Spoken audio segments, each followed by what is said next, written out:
So now, why would there be?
Yes. Blackburn, Present. Hageman, Hedge, Here. Howard, Here. Jones, Here. Craybill, Here. Mishigian. Here. All right, we have a quorum with 6 people. Thank you. I just want to remind everybody to silence your cell phones and that this is being recorded, so if you come to the podium and speak, you will be part of our meeting. Next is the approval of the agenda. Could I get a motion? I make a motion to approve the agenda. Second? Any discussion? All in favor? Aye. Any opposed? Motion passes. Approval of the regular council meeting minutes from August 26th, 2024. Is there a motion? I move we approve the minutes. Is there a I second. Any discussion? All in favor? Aye. Any opposed? Motion passes. Next, we have public comments not on published agenda. Any public comments? Seeing none, we will move to discussion topics, and first in line is the Police Department Monthly Report. Welcome to our new chief, Chief Lawson. Thank you for coming. Good evening, everybody. It's nice to see you. I don't have a lot to report, but I do want to remind residents that those legally posted campaign signs, that we don't want you to borrow them, move them, steal them. We've already had a couple incidents in Franklin, and we have prosecuted that person, and so it'll be like zero tolerance on that. So just to remind people, let's just leave those signs alone. They'll be gone soon enough. And then the second thing I'd like to remind the residents is make sure you lock your cars, remove your valuables, and please don't leave your key fobs in the car, because we see that quite often, and it's a very safe community, but bad things can happen anywhere, right? So, and with that, I'll just ask if you have any questions on the monthly. Does anybody have any questions on the report? No. No? Thank you very much. Thank you so much. Welcome to our fire department chief. Changing up my language. Okay. Hello. Hello. You received our written report. Just a couple of notes. First off, a thank you to the Village of Bingham Farms during our severe weather incident in August. We responded to approximately 20 runs in Franklin, 0 in Bingham Farms. So we're very happy with that. I'm assuming Detroit Edison tree trimmers are going to be very busy in Franklin in the future. With reference to our overall run volume in August, as noted in the report, our typical monthly totals go from 50 to 60. In August, we had 80. So it's getting to be a very busy time of year. As we approach the fall, the cider mill is open. The bee stings are on the rise. The fires are going to take place, and although Bingham Farms does not have an ordinance, the fire department will respond to any calls with concerns or questions. And we will extinguish fires that are not attended. We want to make sure that fires are kept under control and they are reasonable in size. I won't define what that is because I'm already working on that with Franklin. Other than that, the fire department continues on its maintenance and inspections that take place each year. We've completed everything with the exception of fire pumps and our trucks, and those are going to happen either the first or second weekend of October. And through the courtesy and generosity of JFK Investments, 30,300 Telegraph, we are using their parking lot in order to get that accomplished. It affords us some space to do the work. It affords water to do the job, and it will take place on the weekend, so it's not hopefully going to impact any issues related to parking of the tenants. Pending your questions, that'll conclude my report. I'm looking at the past 12-month response, or 18-month Yes, response trends, and the false alarms went through the roof. they did. Is it an individual, or is it just all across the board? It's not any one individual. There's a number of factors that take place, specifically, I'm not going to call it careless cooks, but I'll call it those who set off the alarm based on their cooking style. And don't call the alarm company to cancel us. And it also relates to those that are performing work in their homes, whether it's sanding walls or floors. So this is, I'm not going to say it's anything new, but yes, the numbers are increasing.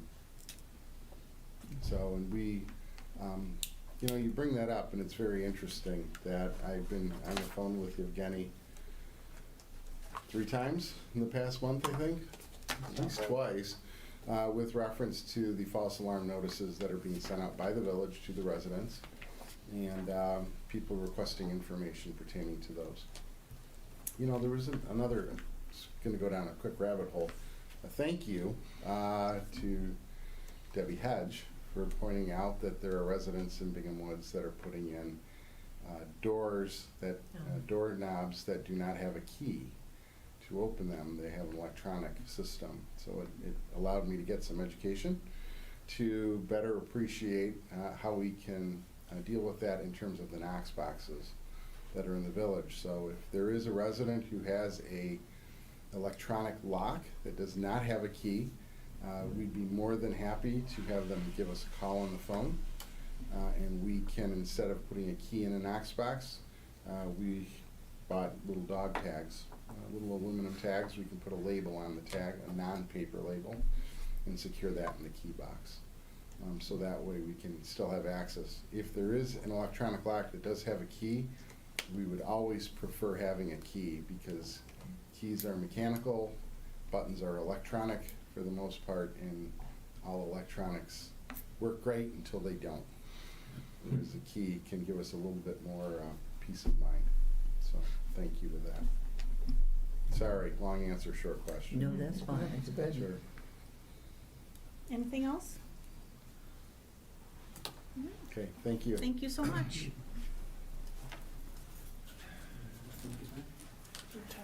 Hey, Brad. Moving on to the manager's report.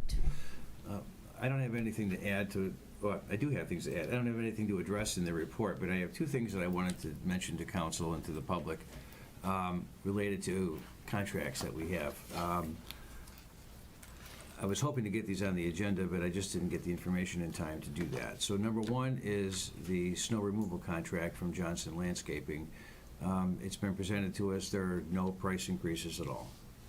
So that will be on your October agenda. And the second thing is I have the proposal for an extension from Car Trucking, our rubbish contractor. It is a 3-year extension. The first year and the second year, there is no increase. In the third year, there's a 3% increase. So they're offering basically no additional for 2 more calendar years. Well, no. Yeah, calendar years, 'cause it starts in January. That will be on your agenda as well next month for review and possible approval. When does that current one expire? January. So we've got some time. Mhm. What was the term of the last one that we agreed to? Was 2 years or 1? It was a 2-year extension, I 2-year believe. extension. Are they the only game in town? Are they the only game in town? You mean Pick you- up trash? No, there are other games. There are. No, I've never Honestly, seen I'll it. tell you what, I don't know if any of you have watched news reports on the problems that so many cities and villages have been having with another contractor. I don't know that we would get a lot of games if we were to, a lot of other bidders, if we were to go out for bid. We could, but our rates are fairly low, and 2 years with no increase is pretty good.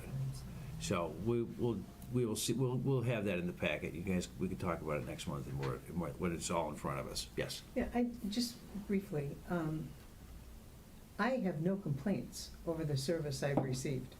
They have been exemplary Mm-hmm. and very predictable when they arrive. And I have had complaints from my friends who live in an adjoining community where they switched services because it was going to cost less. And they skip days and they don't show up, and, it's been a real problem for the residents. Mm-hmm. So, I'm just putting that out there. Yeah. Yes. Yeah, I seem to remember the last time that we did put the trash out, contract out to bid, we did have other people that came in, Mhm. and we actually decided to renew with these guys even though there was a lower bid for exactly the same kind of Right. reasons that you pointed out, because we seemed to think that they were doing a good job, and, if you have something that's working, why switch it? kind of Yeah, thing. yeah. But that was several years ago? 2 years Well, it was ago. before I was here that we actually had other bidders. Yeah. Yeah. It's been extensions ever since I've been here. It's been 6 years now, so it's Yeah. quite a few extensions. Well, it'll be on the agenda Right. Good. next month, so. Did you have anything else? No, I do not. Okay. Evgeny, anything for the Economic Development Coordinator Administrative Assistant report? Have It's a mouthful. nothing to add to my written report. Any questions? Yes, I see that there's a tenant who's gonna take over the Mandaloon property, correct, and they talked about a soft opening. correct. Can you divulge who the tenant is, or what kind of It's a restaurant that I think they might still be a little in the process of determining the final name for the restaurant that's going to take place there. But I spoke to a representative of the gentleman that's actually going to be the restaurateur running the place. And he's got some experience running other restaurants, big and small, fancy and non, including downtown Detroit. So he's familiar with the area. One of the things they're talking about right now as far as the soft open is they're going to, when they are ready to have their opening, they're going to be running probably just like lunch service at first and then expanding into a more full-service business as they go. So it's not a real high-end restaurant then? It's certainly going to be higher end than whatever we have in the strips along Telegraph.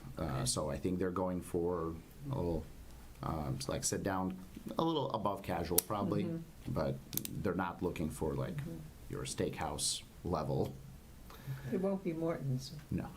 but maybe another Mandaloon would be nice. Yeah, some along those lines. It sounds like they're more on the, like, in the Yeah. American fare Yeah. genre of cuisine, but Would be nice. But it's not a chain, no, so it's an independent. correct. And we still have an empty storefront on Telegraph, correct? If you're talking about Noodles and Company, yes. So we were supposed to hear something from them regarding signage, but we haven't gotten anything yet. They still have a little bit of time to get onto the agenda for Planning Commission for next month, but we'll see what we see. In the meantime, Jimmy John's is working on their resubmission for next month's at the Planning Commission, and yeah, the Mandaloon space is in the works. So, and the gentleman I spoke to seemed pretty excited about collaborating on some sort of opening event to generate buzz around the place too, which I think would be great. Anything else? We should probably include that in our next newsletter. If we have the information, absolutely, yes. Yeah. Yeah, that would be helping their soft open, yeah. Mhm. Right, going to, thank you, Evgeny. Ongoing business, mobile watch signage. Trustee Mashigian, you had asked this to be on the agenda. Did you want to start it out? Yeah, the mobile, there apparently are signs in Franklin for Mobile Watch that they're not using. And we discussed at last month's meeting, contacting the chief and going, asking if those signs were still available, we could possibly use those. So. Do you know how many there are?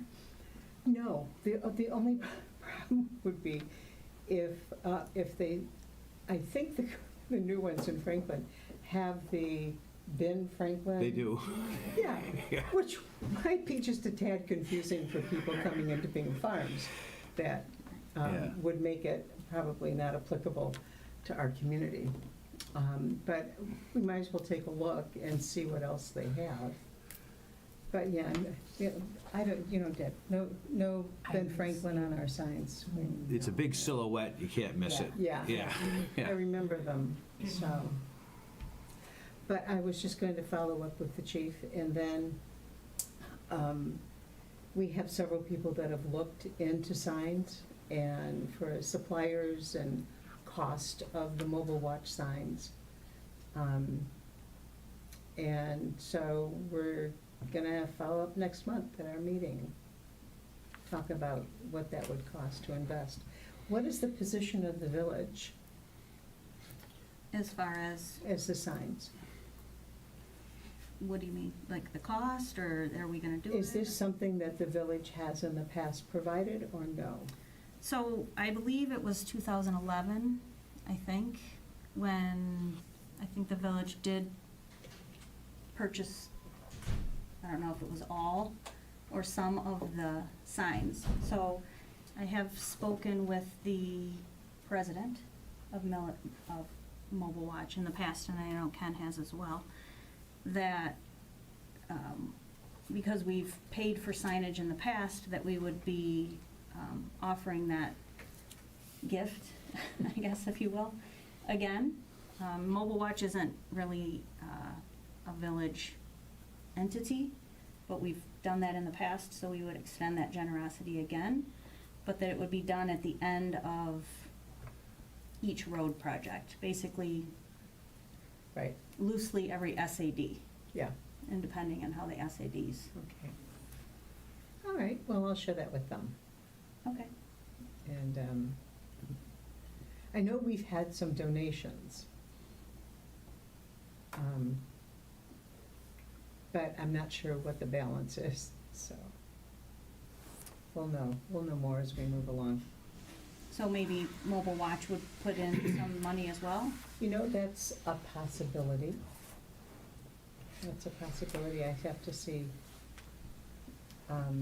It's not my decision. I'm not a decision maker. with the group, but I can speak with Karen about it and Okay. see what she wants to do. Was there anything else? Because I don't know if that's anything new that wasn't talked about last month. Is there anything new to talk about with Mobile Watch? No? Okay, so that's the position of the village, is that we would make it, we would make the Mobile Watch signs part of the overall signage project at the end of each road project SAD, I guess you could say. I guess that would be buying them and installing them, paying the labor for the installation as well as purchasing the signs. Right, Right. right. Okay. If there's nothing else about Mobile Watch, we'll move to stormwater discussion. I think you also asked for this to be on the agenda? Yeah. I was hurriedly leaving town when I realized I had neglected to send an email. And so I quickly put something together to explain well, it's been all summer long that we have had wet drains in front of multiple homes. And I'm talking about the water level being above my sump pump drain and my French drains. And, we talked about being responsible for those drains, ditches, and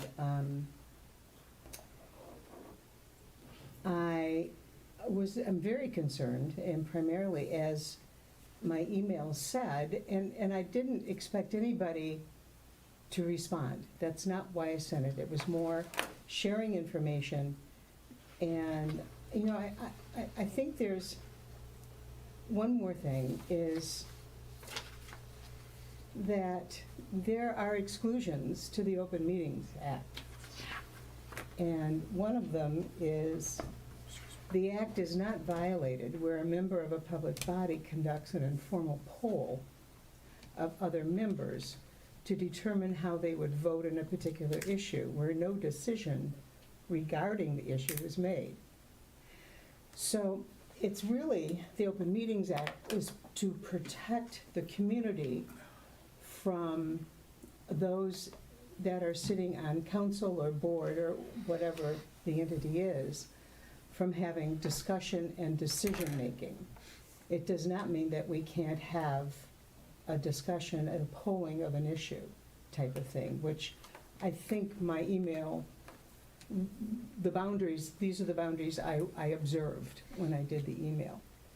But my concern is that we have neighbors that are now engaged in reconstructing the ditches.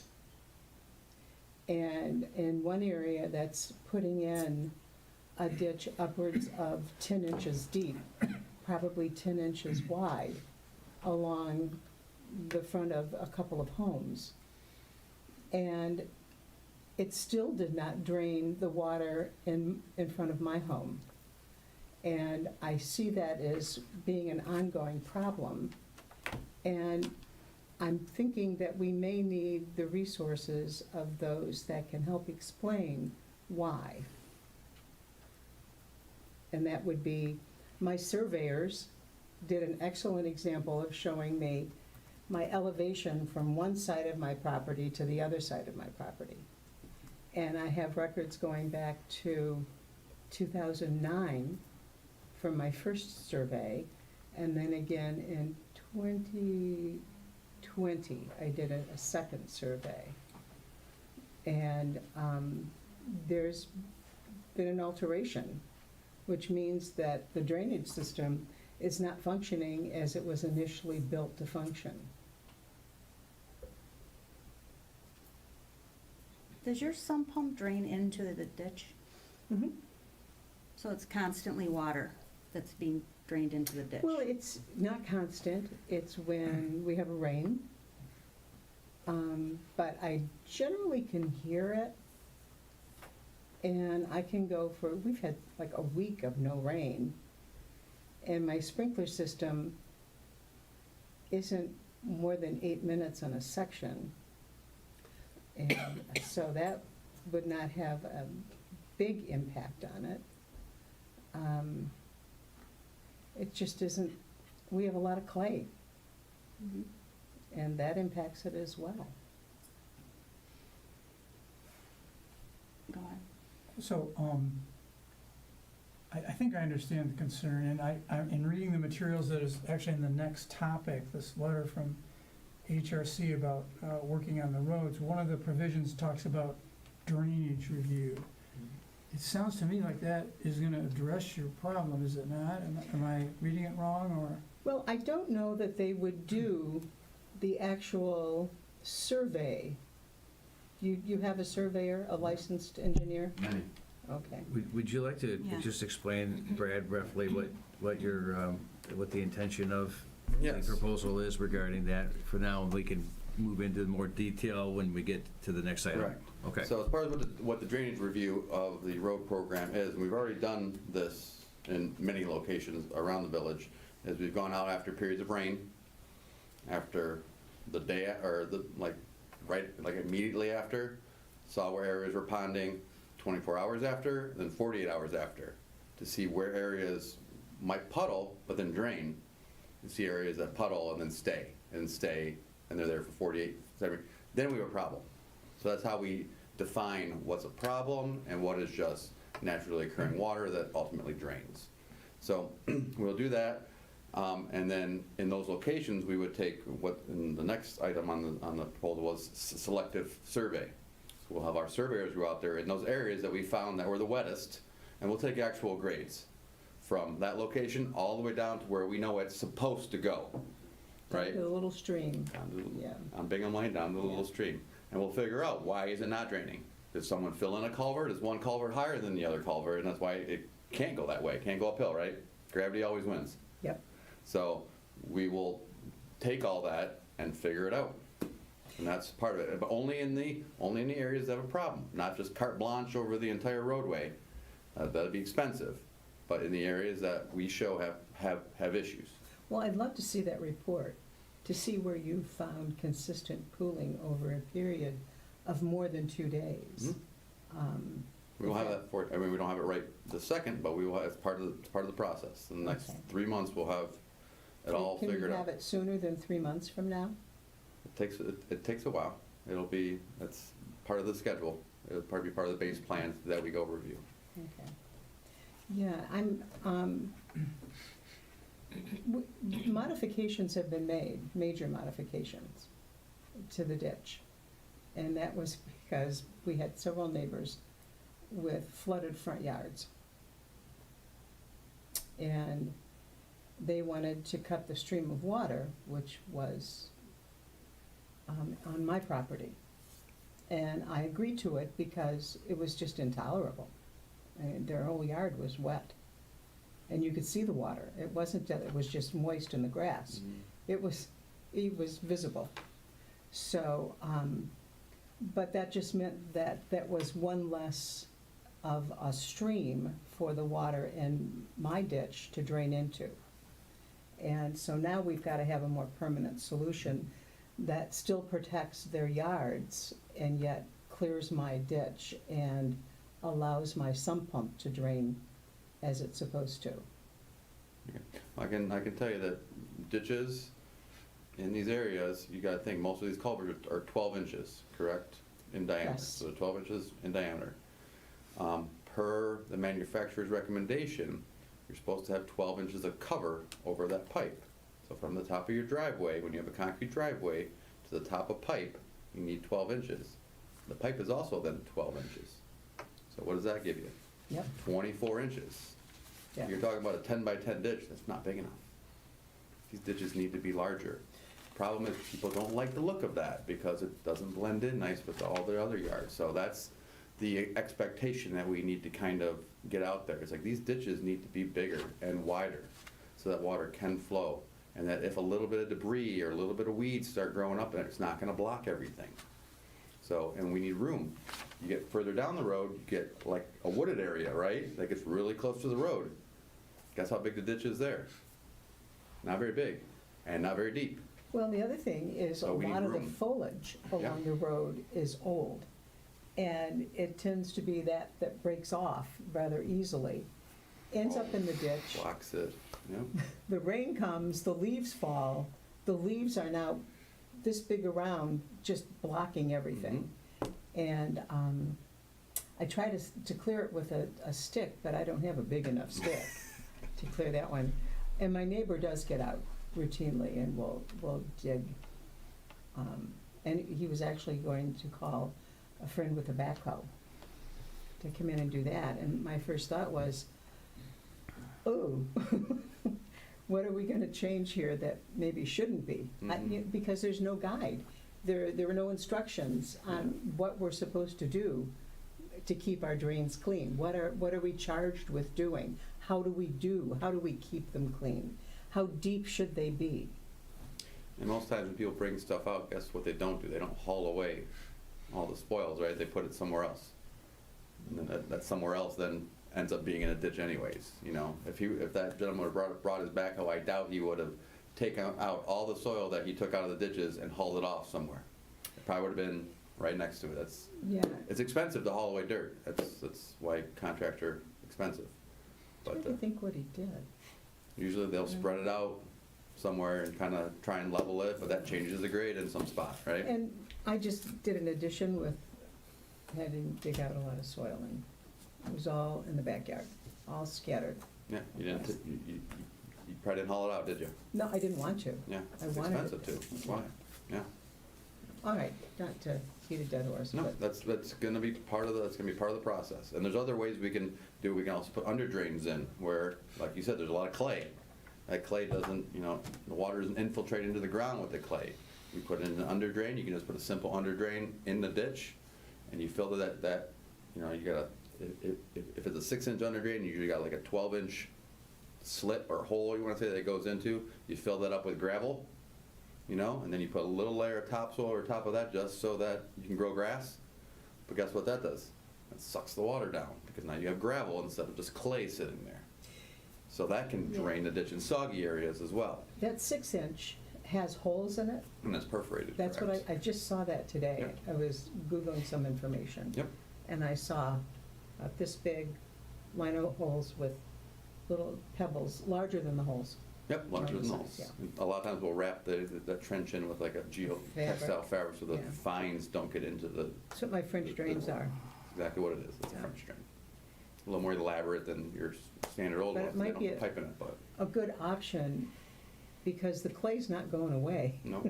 Right, so we're But- gonna let you do Yeah. your report. That's Because we're not, gonna be part of we're the. talking about the whole village, not three houses. Exactly, we're gonna be And trying to be strategic Right, about it. and everything's because gonna it cost costs money. A lot more. Right. That costs money. Right. So we wanna be strategic in those locations, only where it's wet and it stays wet for a while. Right. If your water goes in a ditch and it stays there for 24 hours and it's gone, guess what? That's what a ditch is for. Right, It's what it's supposed to do. It's working. right. And it, So we're not gonna touch that. right. Well, I And do have photos. I Or think you can the- see, So I you can can- see on Google Earth. I mean, Google Earth and Google Maps, Yep. you can see the areas when they're wet. I mean, it's amazing. Okay. But we still, again, we went out there while there was raining, after it rains, a couple hours to document all that. And we have pictures to show all that too. So we've done our due diligence with that. Thank you. Right. And people just have to realize it might not look pretty, because I know people have filled in grass and they want it to just be grass from their lawn to the street and level and all of that, but Yes. that's all It's creating. managing expectations, a lot of what we do. Right.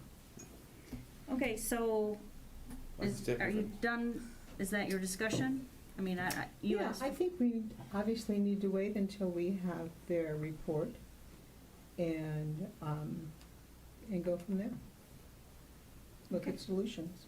Well, then we're gonna lead right into, Okay, you want me to stay up here? yeah, All right. yep.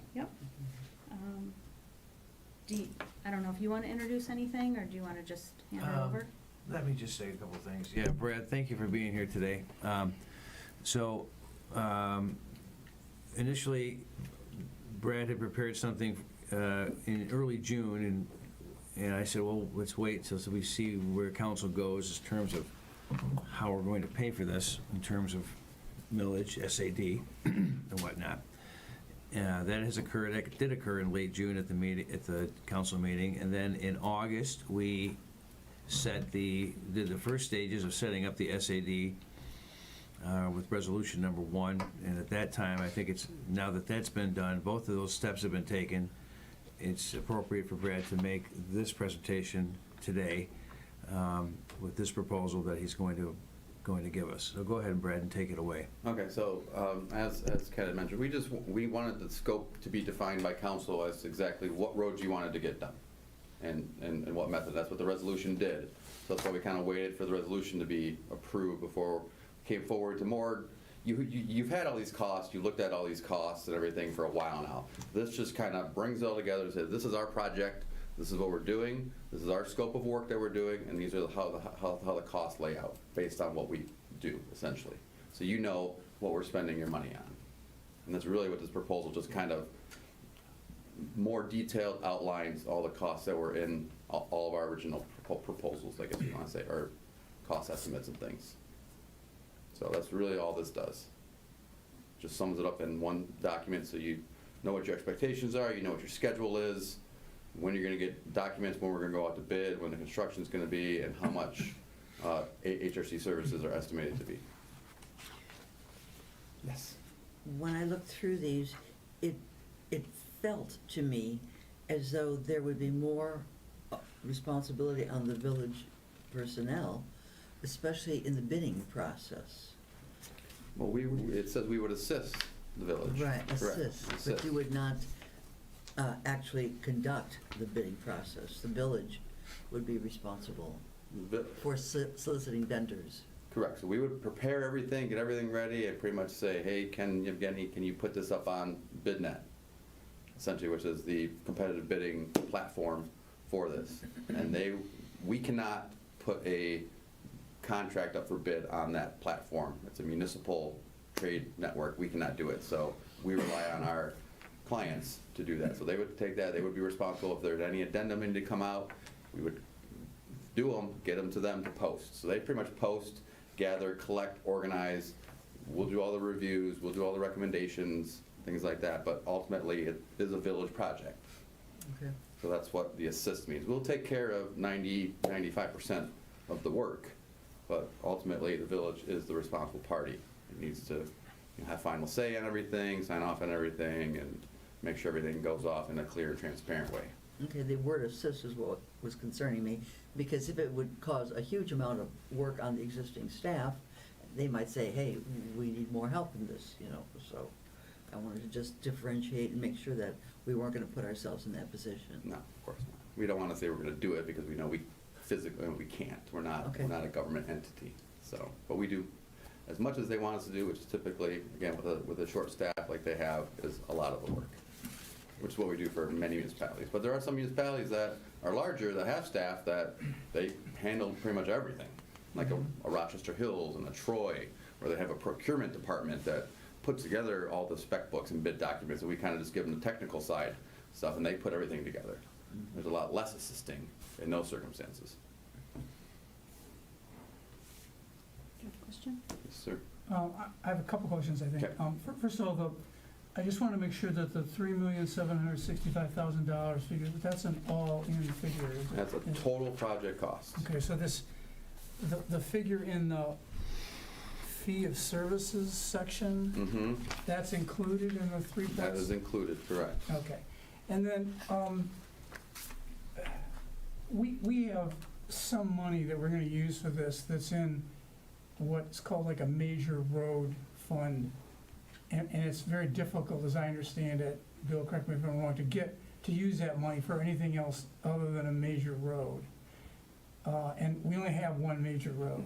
It's Bingham Road. So that's all a long way of asking, is there a way you can break that figure, the $3,765,000, into two parts, the one part being Bingham Road and Timber Trail, which we're going to do in '26, and the other part being all these other roads that you listed in your letter, which I think we're gonna do in '25.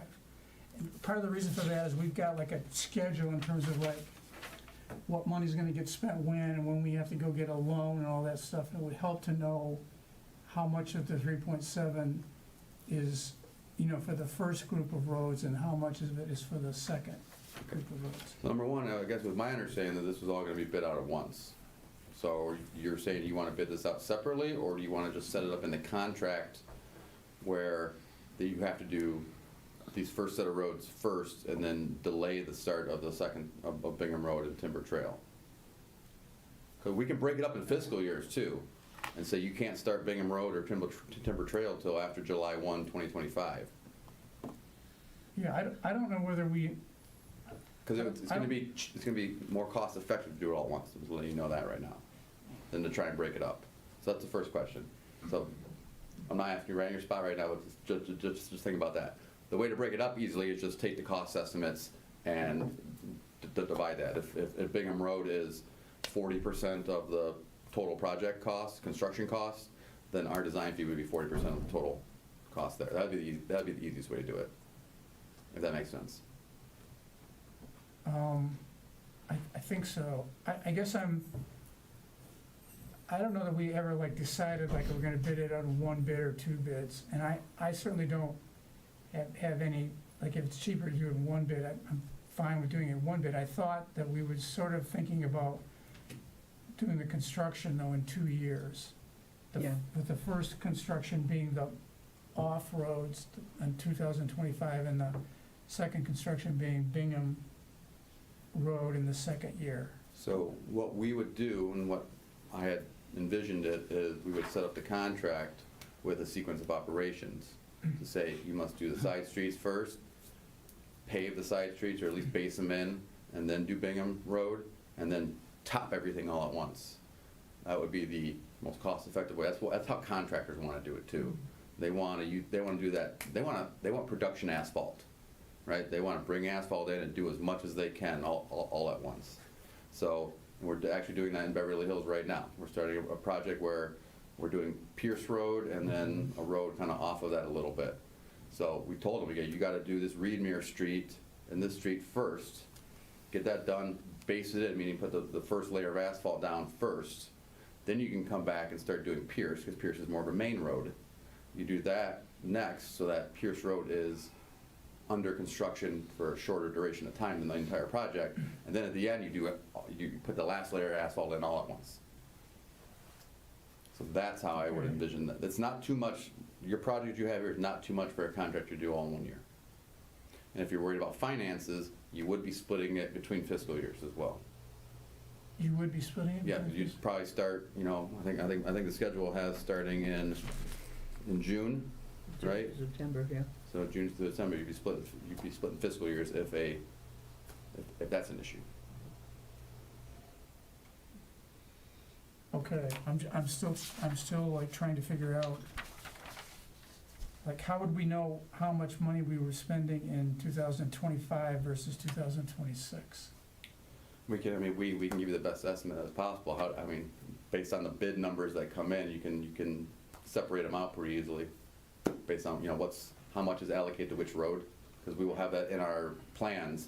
We'll have a couple plan sheets that'll be just Bingham Road construction. So you just tally up all the bid items from that, how much does Bingham Road cost, right? And then you'd have all the other costs for all the other roads, how much does that cost?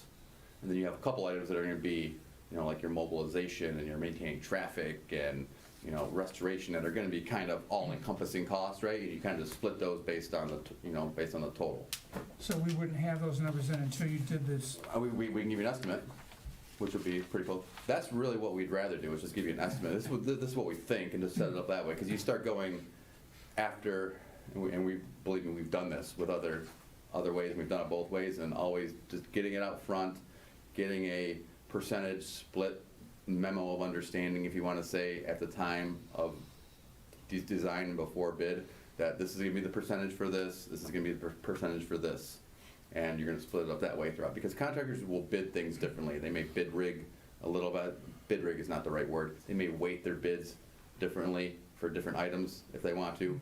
and that can skew that a little bit sometimes. So our estimates are usually pretty Yeah, equalized. You know, we don't have heavy over here, heavy over there. So that's why we like to use that item, and just as long as everyone's under the understanding that we feel this is a fair bidding way to go, then there's gonna be a split. if you could give us an estimate of 2025 versus 2026, that'd be great. And you want Timber Trail to be 26, fiscal year 26, Yeah. correct? I didn't think we were gonna do Timber I didn't Trail. either. Well, we're turning it into a path, there's a cost of Right. I turning. think it there's into two options, return to a path or vacate, is that correct, Ken? I'm suggesting that, yeah. Yeah. But I thought we were gonna seek grant money to turn it into a path. We are, but. We are, but there's no Why are they- guarantee of getting that, we're gonna try, Yeah. sure, but that's, if you decide to do it that way. You can keep applying too. I mean, you can apply, we can apply this fall or winter, then you can apply next fall or winter, even after it's done, you know? Yeah, I think we Still fly. decided that we were gonna turn it into a trail. I thought that was We one of the did. decisions we Right. made. So yes, it would be Timber Trail as turning it into a path. Cost. Whatever you guys decided to. Yep. Well, let me just say this, I had heard some resistance in the past about a path to nowhere, so I suggested perhaps maybe we could just vacate the whole thing and give the properties to give the road to the adjoining properties. That would be even less expensive than the path. But if there's no appetite for that, that's fine, I'm happy to continue with the pathway. Pretty much what it is now. Yeah, Yeah. In November, there's gonna be 3 new people, and if those 3 new people decide they wanna vacate it, then, fine with me, but I think what we decided to date is path. Well, the committee recommends that, but this body hasn't made that determination. Okay, I guess I thought we did, but, I- maybe I'm mistaken. I feel we've talked about it. We did. And I thought we came to a conclusion. To make it a To make it a walking path. Mhm. To reduce the cost of All the right. overall project. Is the path option part of this, part of what you submitted, Brad? Yes, because. Yes, it was Okay. the more expensive of the two options. Okay, so if there's a motion and this is approved, I think that's sufficient to say that the path is the option. Okay. All right. The path is the more expensive of the two? I thought Then to making, vacate it, yeah, it's more expensive than Then to you just vacate walk it. away from it. okay. The option to make Cheaper it, than the option to do keep it a road, I thought was not, it was too expensive. Yeah. Yeah, that was in your original. That was in the original, yes. Right, okay. Yes, Well, not this If stuff. anything that's open to the public is going to have to be safe in order for it to exist. We have to get it up to a safe condition. Mhm. Okay, I think I got it now. I think, can I ask just 2 more questions? What is a 75 complete construction drawing? 75% complete construction drawing, what does that mean? Pretty close to being done, but not quite 100%. Okay. It's got most of the details on there. It's got the general, like, where we're gonna do the drainage improvements, and then we'll maybe come up with like a couple of, hey, we could do this, but this costs this much, or we could do this costs this much, what do you think, what direction you want to go? Before we do the final details and get into the final, like, splitting hairs on stuff, we want to get concepts out to people so they can look at it and be like, do you think this will work? Do you not like this? What do you think? So that's 75% of it is just getting all the plan sheets cut, everything on the plan sheets, all the driveways, all the road, all the, details, contours, elevations. That's a large part of it. It's almost half the job is before we even get into the engineering of it. It's just getting all the CAD stuff set up, getting everything set up so you can get a good set of drawings to look at. Okay, and then finally, and the fee of services part of your proposal, I wasn't sure what that was in terms of like provides a mix of CPM treatments that most cost effectively extends the useful life of. So capital preventative maintenance is CPM. So that's those couple roads where we have the slurry seals where the road is in good enough shape. We don't need to put more asphalt on it. We can just do a slurry seal or a cape seal, what we call. So it's a much more cost-effective remedy that extends the useful life of the road. That's what in the shorter term fix, remember when we had Right. I got it somewhere. We had that whole big thing where we went to the short term fix. That's what the shorter term recommendation was for a couple roads, I believe Bingham Lane, Old Orchard, and Fromm. Okay, all right. Where those 3 roads were in good enough shape where we didn't need to, it would have been more expensive, obviously, to mill off and put on. Got it, You got know, it. but this would be a way to extend the useful life very cost effectively, which has been done in the village in the past very successfully. Thanks. What was the grade for Bingham Lane?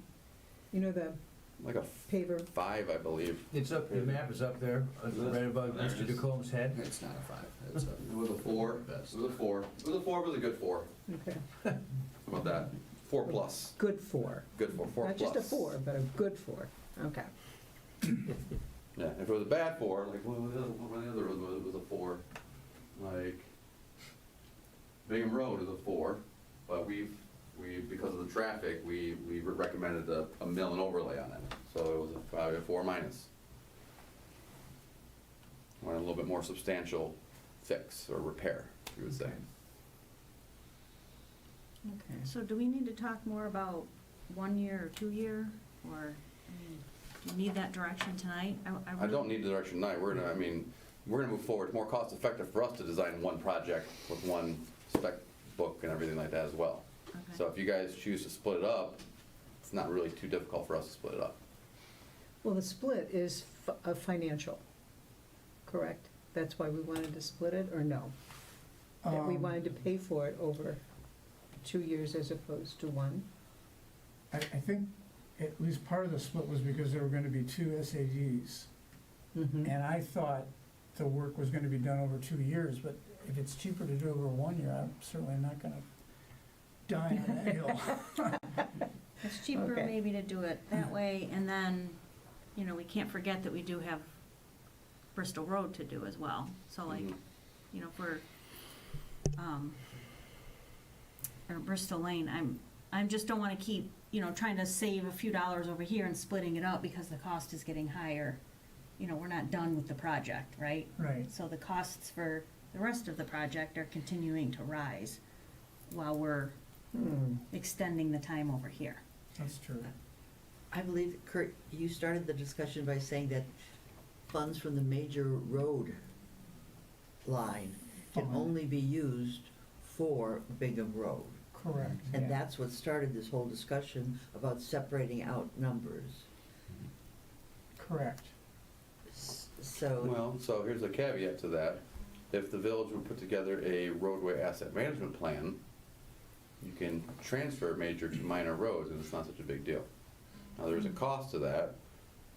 Based on where we come in on our plans, we may be able to fit that in this budget. I'm not gonna say that right now, but that could be something that towards the end of our design, if we see we're tracking very well, we could roll that roadway asset management plan into our design fee, and then you wouldn't have an issue with transferring between major and minor. But I don't think we're going to eat up everything in the major road fund Correct. through this thing, once Doing we Bingham split it. Road, Yeah, right. so I don't know how much, I don't know how much It's is. like 800,000. Oh, yeah, yeah, you're gonna So need we that. don't need to move it. No, you don't need to move, you're good. Right, but we can't use it, if we do 2 years and we do the smaller roads first, we can't use it in the first year, we could only use it in the second year when we did Bingham Road. But Correct. if we do both roads in 1 year, then Then it doesn't matter. that doesn't matter. That's Bill's job. Figure that out. Right. I just want to make sure we're, you know, making the right decision, and,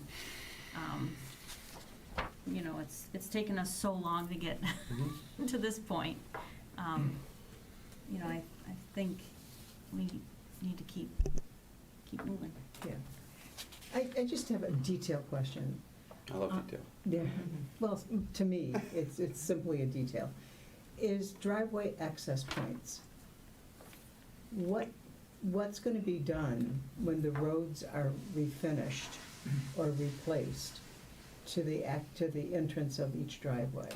So we've set it up so that where there's not drainage improvements, we will not be touching driveways, Okay. okay? Where there is drainage improvements, you have culverts, you have ditches, they go through, we're gonna have to take out driveways. You know, it's unfortunate.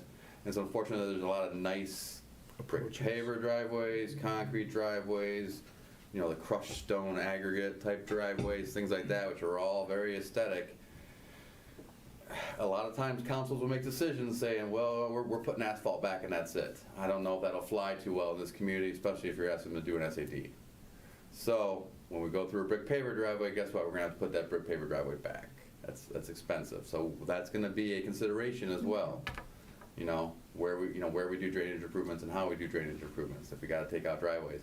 If we have concrete driveways that don't have two entrances, two access points, we'll do them half width. Concrete one side, but then the other side, if it has two access points, we'll do one driveway, and then we'll do the other driveway. That's all written in the contract on how we do things, how to stage it up. People always have to have access to their properties. Good. That's nice. Except for when we do the Cape Seal, there'll be like a 4-hour time point where You can't get home. you don't want to drive on the sticky stuff that they put down. Or else you're gonna be home for the duration, yeah. No, just 4 hours. And they'll knock on doors, Yeah. and say, hey, we're doing this today at 9 o'clock. If you want to get out, get out. Yeah. If not, you're gonna be here till 1 p.m. That's okay with you. Yeah, So it's just Not a big deal. that's what they do day in and day out. Yeah. These guys know what they're doing. good. Having just lived through that on my street this spring, it was the easiest process Yeah. ever. Actually, it's happened be on my patient street a with few it. times, and I don't even remember it.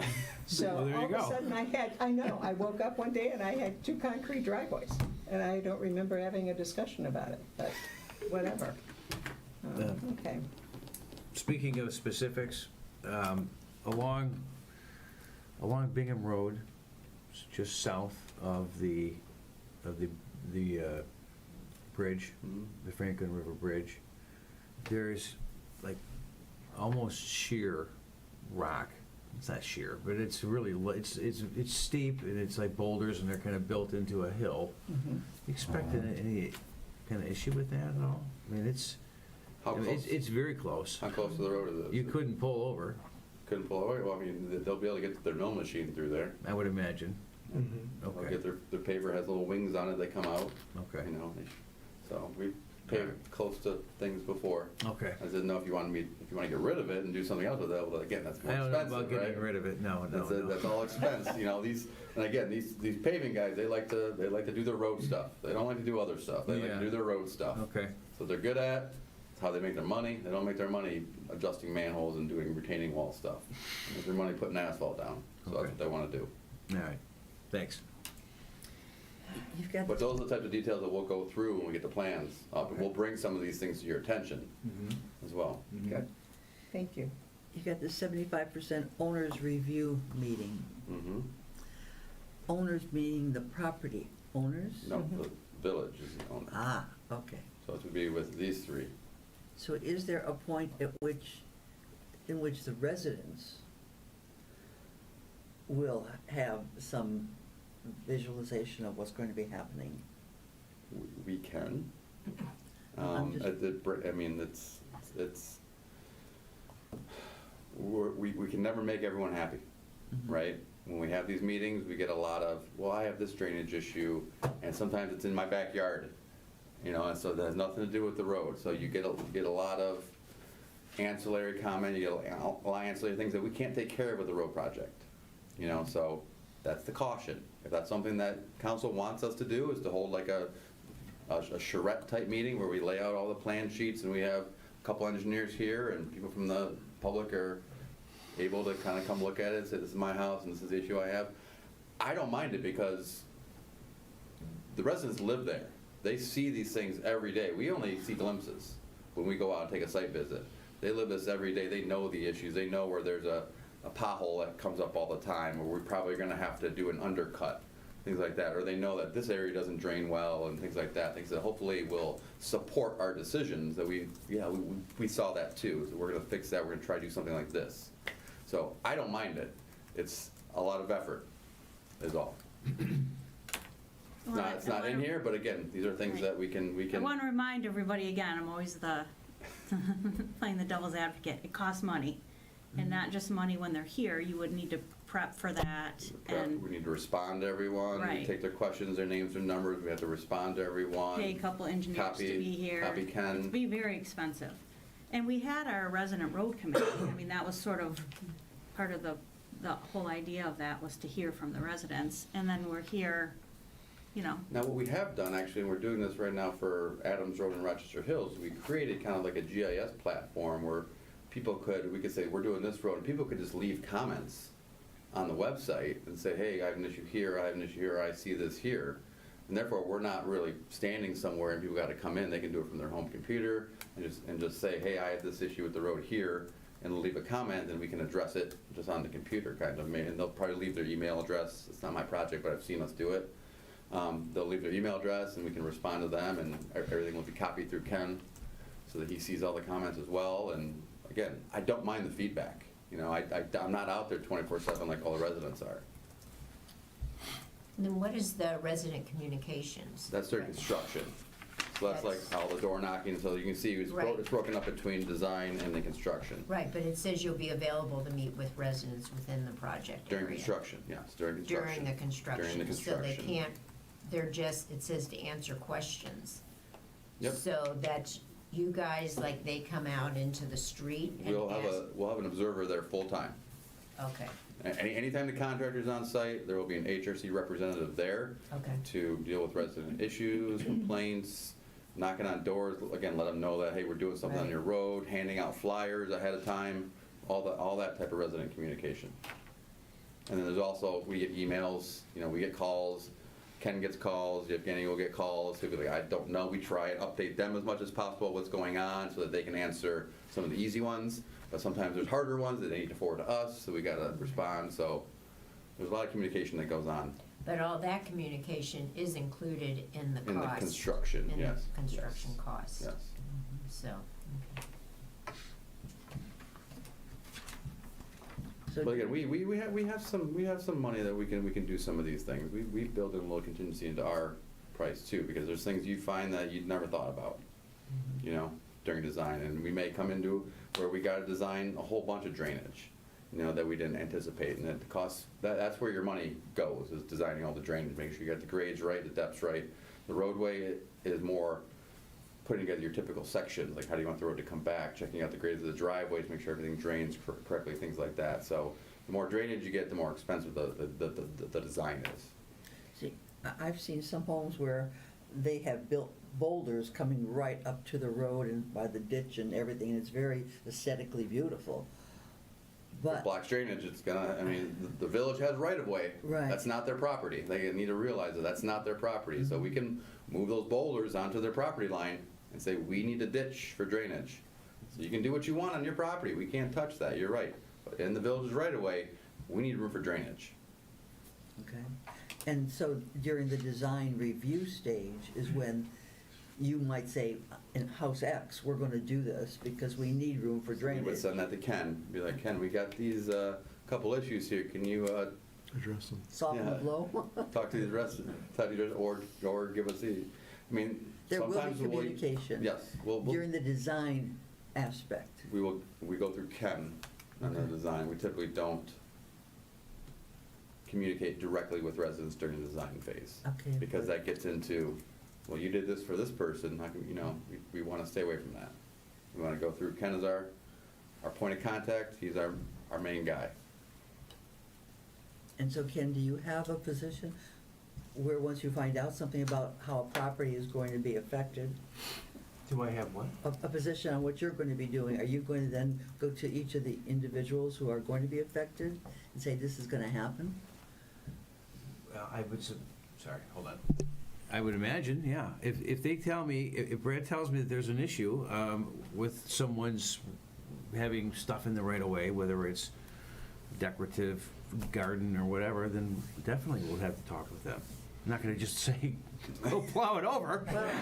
Typically, we'll send letters, we'll like write letters, Yeah. again, they come from Ken. Right. We'll probably ghostwrite it, and then say, hey, Ken, do you agree with sending this, and then we'll send it out on village letterhead, and all that, say, hey, you know, during our design process, you have such and such that's in the village right of way in order to keep drainage, you know, positive, down to the point, you know, this will need to be moved, you can move it yourself, or we will move it for you, just letting you know. Mailboxes, Yes? You need them, right? yeah, but I'm just saying, will they be removed? Hopefully not.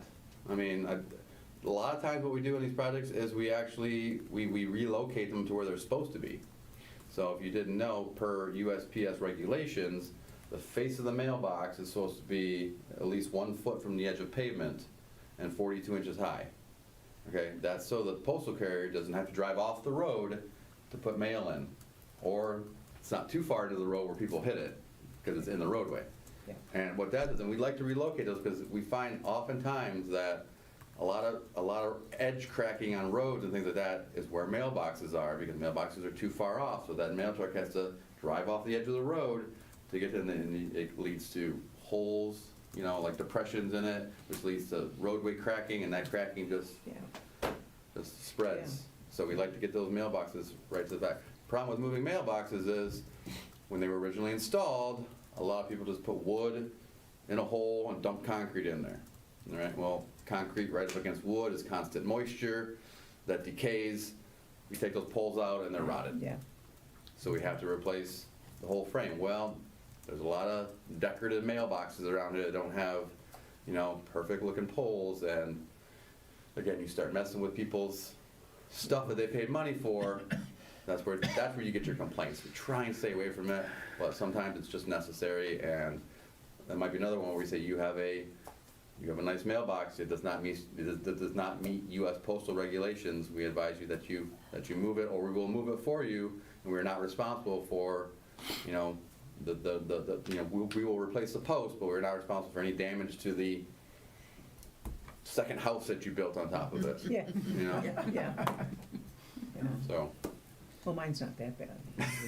Well, it isn't. It's not bad. I worked in Bloomfield Hill before this, so there was a lot of those replicas of the house on the side of the road. Yeah. Oh, yeah. But the good part is that there will be communication with the residents before a truck comes and starts doing something. Oh, yes, yes, Okay. yes, yes. That's what I'm. We don't want this to be a surprise to anybody. People will still say it's a surprise, mind you, Yeah. that they didn't know, but we try and communicate as much as possible. Hmm. Interesting. So what kind of motion do you need? Just a simple motion to approve the, whatever I have one more- the official. I have one more One more question. question. Oh. Yes.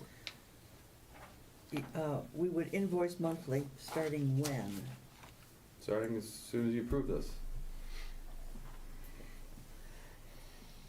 At our direct hourly rates plus a 1.9 multiplier.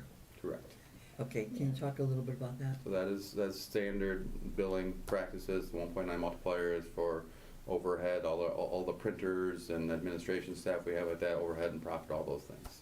That's our So the 3 million standard billing rates.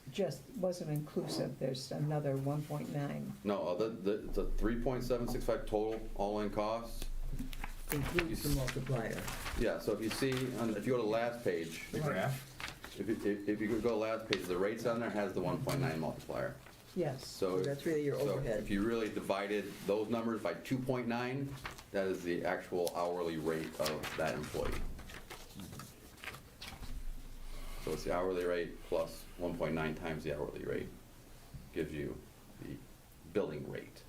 So what's going to take place between now and January?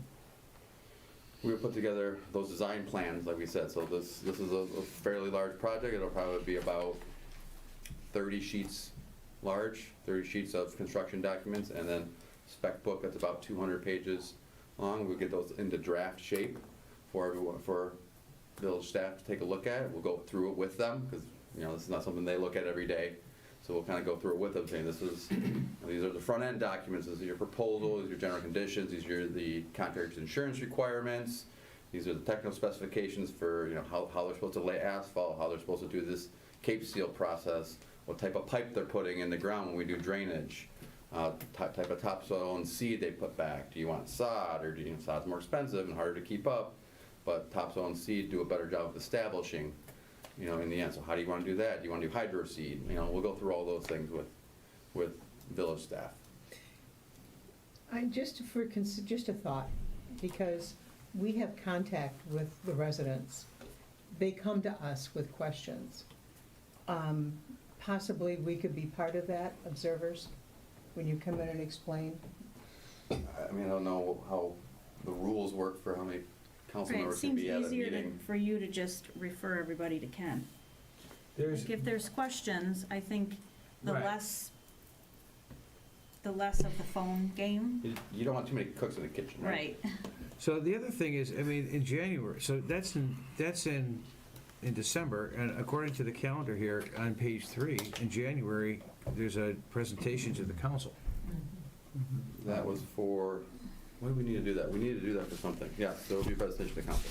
So, I mean, that'll be a public meeting right here in this very room with Mhm. public attendance and, Yeah. yeah.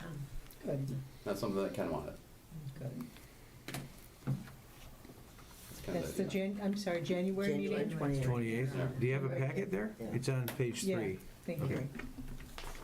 I'm assuming that's the fourth Monday. You must have looked that up already. Let me double check it. I did, I looked it up. I feel like the best way to communicate with the residents is for That's them to come to meetings. Yeah, That's a Tuesday. Oh, is it? Yeah. Messed up. Um, 27th, sorry. All right. The 27th. Come to meetings, watch the meetings, or direct your questions to Ken. I get nervous with, just too many people answering too many questions, just because it's so technical. It's just so many moving parts. And again, a lot of times we'll get questions about their backyard drainage that leads into a 2-hour conversation. Right. And That we're I don't paying think the for. village really wants to pay for that, exactly. but ultimately, they're paying for it in the SAD too. And so we have to be mindful of the fact they're making an investment. But it Right, doesn't but do with the We've road. already That paid is- the taxes, which is all we have to live on, is our tax money. So we're paying that, and then we're paying the SAD for this. So I think we owe it to residents to make this information available. And I think the January meeting is a perfect Right, opportunity. absolutely. I'm just saying we don't need to be answering questions about people's backyards. Only road questions. Mhm. So as designed, this would mean construction in calendar year 25 Correct. altogether, Correct. which I think is what we'd be voting on here, right, or proposing. Okay, just wanted to be clear. Again, it's just a summary of everything you Yep, guys already yep. talked about in your resolution, Yeah. just putting it into one document so you have a clear scope, schedule, know what you're paying for, Yeah. know what's going on. I- That's really why I wanted to do this. This is what we typically do Yeah. for most municipalities, so I wanted to do it for you guys. You had it in front of you, something you could reference. So I would move to approve this as in our packet with that January date adjusted to the 27th. Is there a second? Second. Any discussion? All in favor? Aye. Aye. Any opposed? Motion passes. Thank you very much. Thank you so much for All your right. time. Thanks, Brad. Of course. All right. You guys don't need me anymore? I I have a don't question think about my backyard when you're, It's not that we don't need you, but Backyard or side yard? side yard. Thank you. He already knew We'll it. talk soon. Thank you. Thanks. Okay, we're moving to treasurer's report. good evening. Bill, good evening. Agenda item number 7. We have 3 items under the treasurer's report this month. I wanted to let, obviously, council know in your packet, there was a memo that kind of addressed and gave highlights of 2. The first one is a resolution, and the other 2 are the same bills and financial statements. So in your packet is a sample resolution for annual exemption options set forth in the 2011 Public Act 152 for publicly funded Health Insurance Contribution Act. And I received a certification that I have to send back to the state for Act 51 money that certifies that we abide by this act and/or exempt ourselves from it. So I went back and looked, and the council, as part of a policy, has exempted the village from the act. There's unlimited amounts of years that you can go ahead and exempt. It's not, they say you can only exempt it for a couple of years. So that can continue, and we have in the past, and the resolution's in your package, and I'm happy to answer any questions that you may have regarding the proposed resolution. So you're suggesting we do it for 2 years then? Yes, because it's usually done in December, but I thought, all right, if we have the meeting, we could certify for this year and for next year.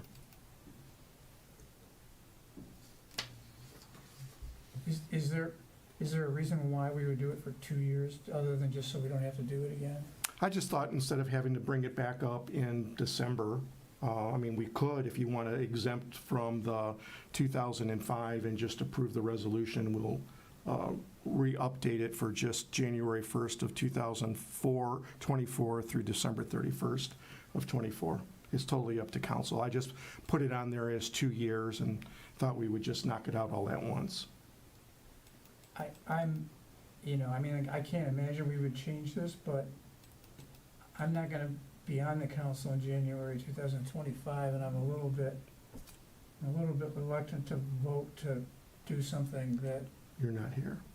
next year's Next council councils. would be voting on. That's the only issue that I have with it.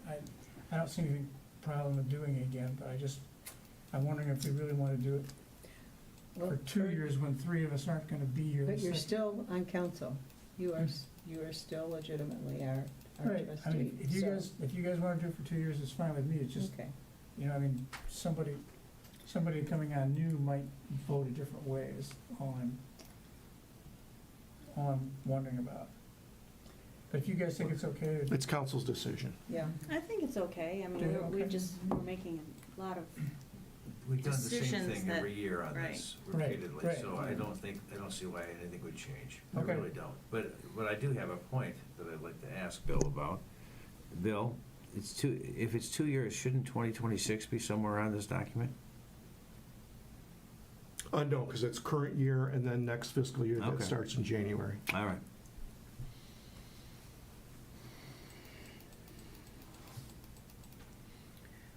so does anybody want to make? Need someone to offer the Right, resolution. for the resolution?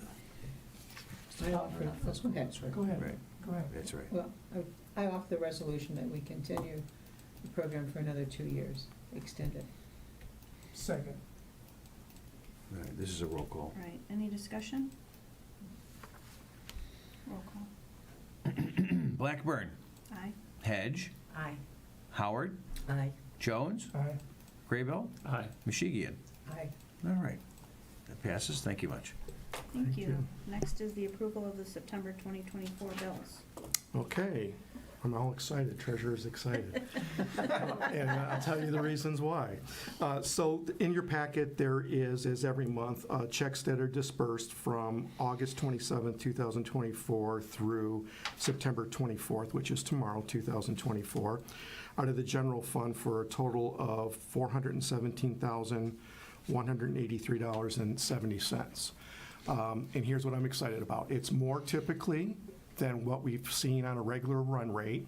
The reason for that is I took $250,000 out of the operating budget to purchase a CD, and I did that Monday prior to the Fed meeting on Tuesday and Wednesday.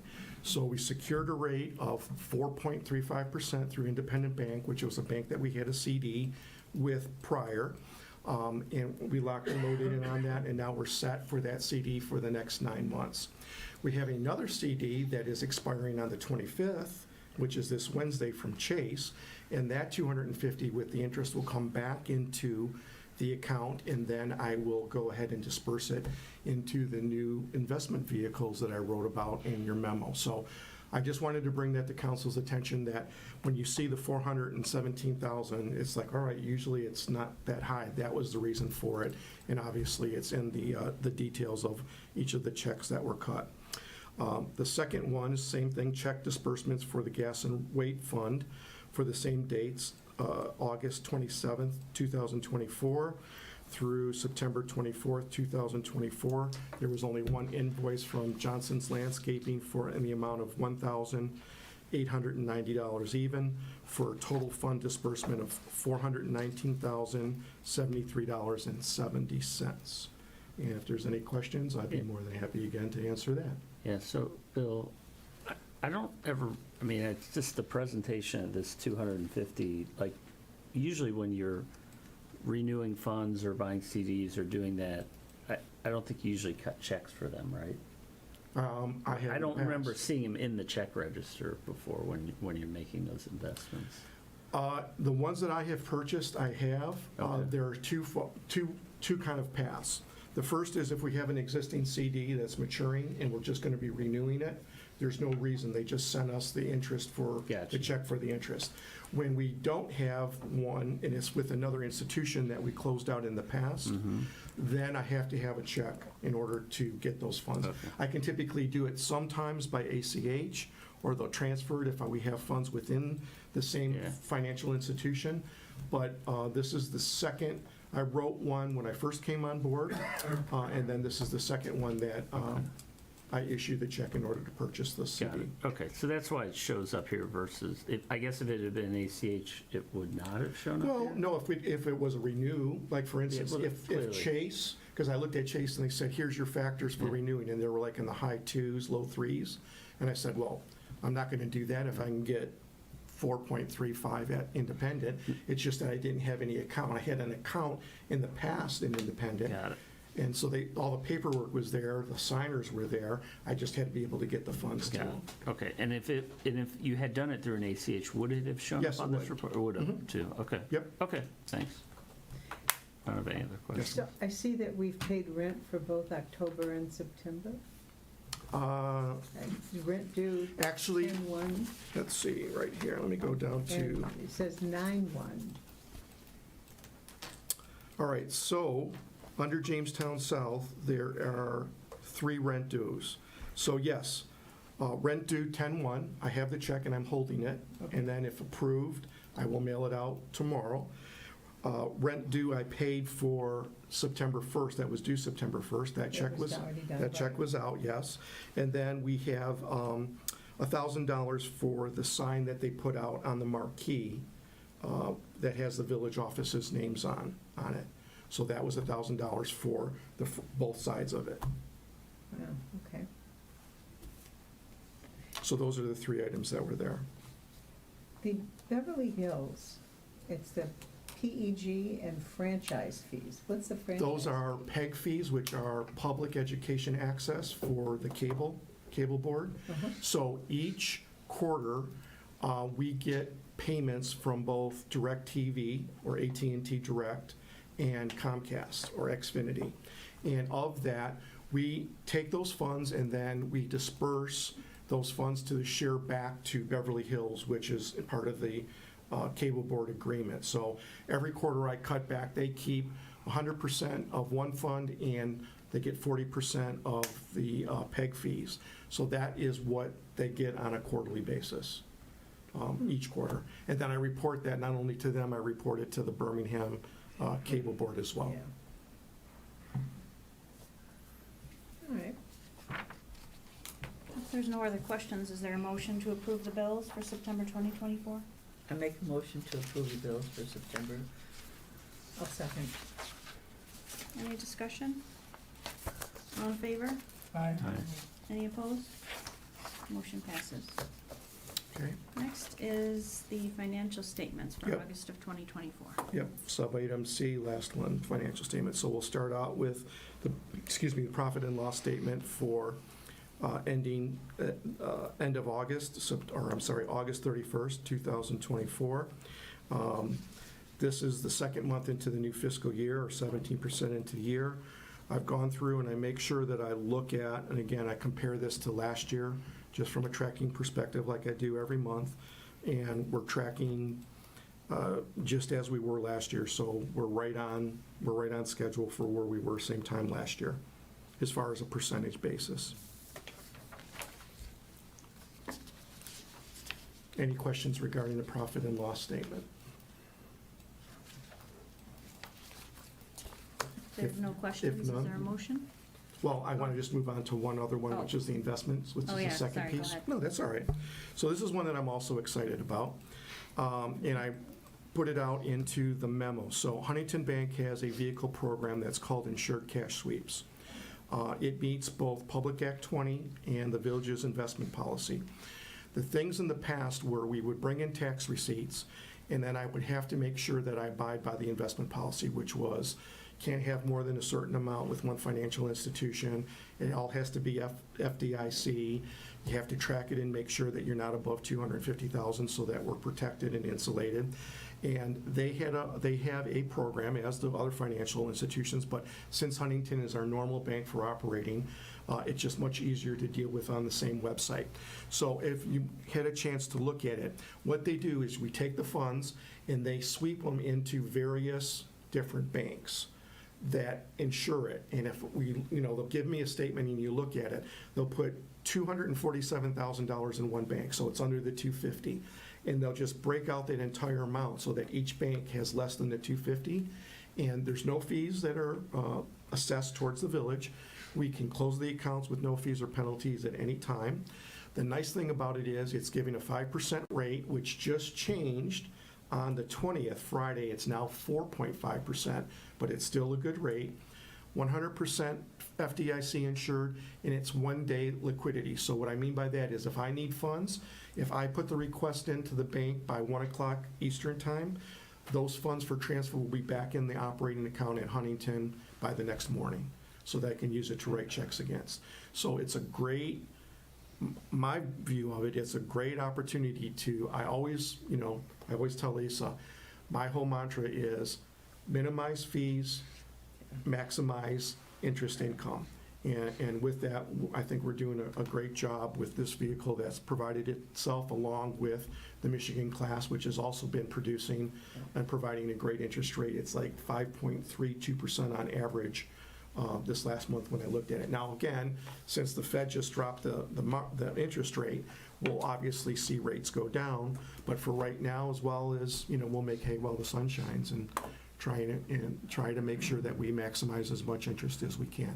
And I like the idea, again, of it made me very happy to be able to secure that 1 9-month CD. And we've got others that are at 5% that we went for a year. So at least for the next 9 to 12 months, we're in good shape.